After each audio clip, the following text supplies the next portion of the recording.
When we talk about corporate disasters, none come close to the unfortunate story of WeWork.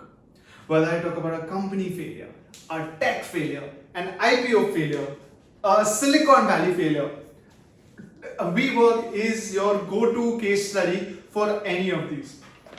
Most of you all know that WeWork last year was going to go for a $47 billion IPO, and today I think its worth is 3.7 or 4.7 billion dollars. It's fallen like 10 times.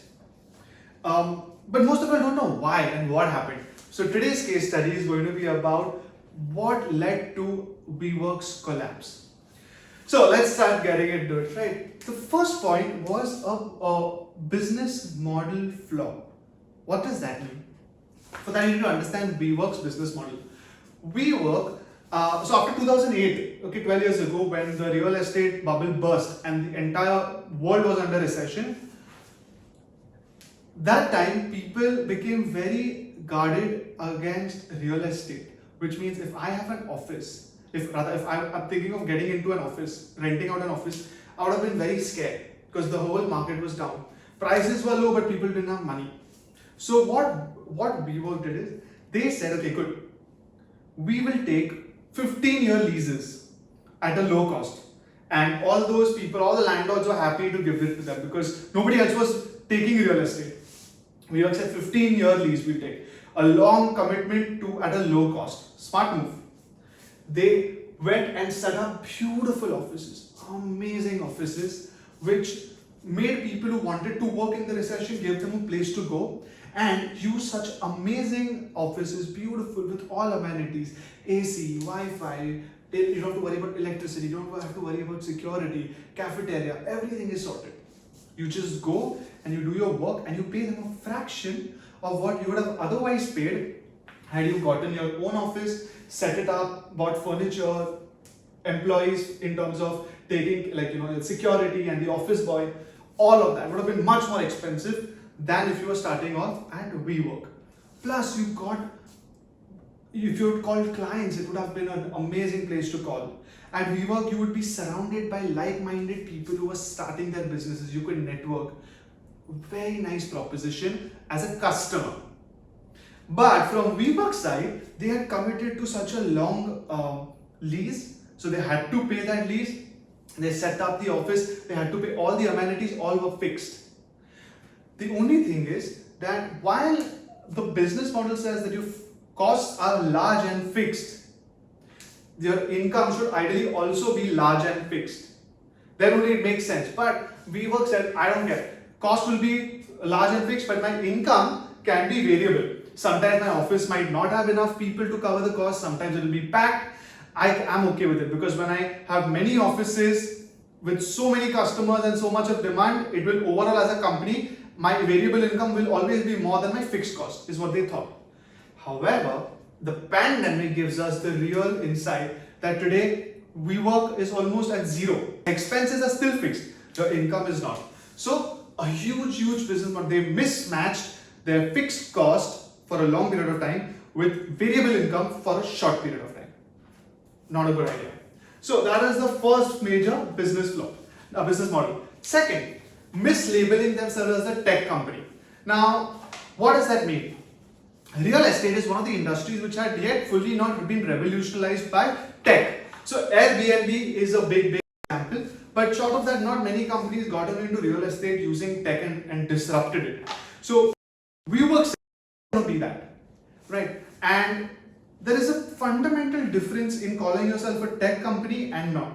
Because in a tech company, your valuations are different. The multiples at which you raise money is different. The ability to scale is different. The amount you invest in the beginning with the expectation of acquiring customers and dominating that market space, all of that is approached differently in a tech company versus a normal company. If you mix that up, your entire business is in the wrong industry. You can't be calling yourself as a tech company when you don't fall within that category, because all of these things go for a toss. So that's what WeWork did. WeWork started calling itself a tech company when eventually the world realized it's not a tech company. company. It's a real estate company. It's a renting, it's a leasing, it's a co-working space.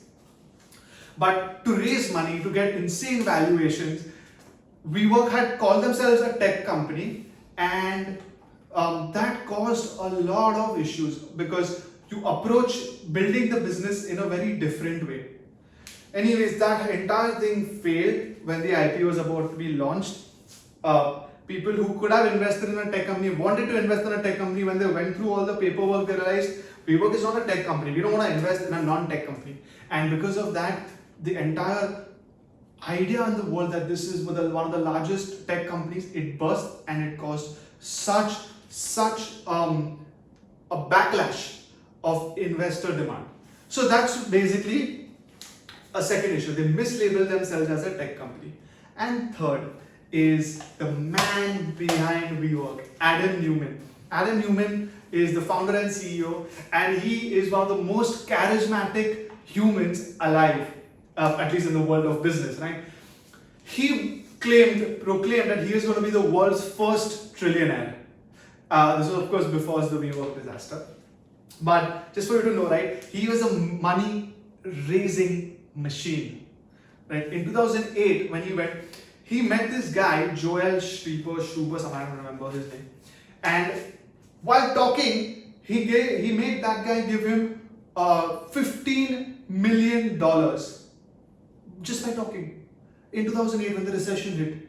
Imagine, at $15 million is like 100 crores. Imagine you were such a charismatic person that somebody gave you money, 100 crores for 33%, just when the concept was on a napkin.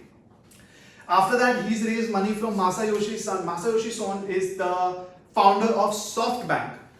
SoftBank wants to change. They have the Vision Fund, $100 billion Vision Fund, another exceptional human being. They want to change the world using tech, and he had invested a lot of money in WeWork. WeWork was supposed to be his major investment, which would give him the best returns. Adam Neumann was able to raise money from such people. In total, Adam Neumann raised $13 billion. That's a lot of money to raise. But coming to the person, besides his money raising ability, he didn't seem to be a very good leader, a very good entrepreneur. Maybe even an entrepreneur might be serving him well because he started the idea, but in terms of execution, clearly he failed, right? He would come to the office in shorts and slippers. He was a party freak. He hired relatives at a high salary package. He would give himself and his wife insane powers versus the rest of the management and the board. He bought a jet from the company's money of $60 million. Ideally, all of that has to be approved. It has to be justified. He didn't care. In fact, you know what he did? The WeWork company, WE Work, right? When they were growing, besides co-working, they made a lot of other entities with the brand name WE. WeWork was the co-working space. But he went on his own name and patented the brand name WE.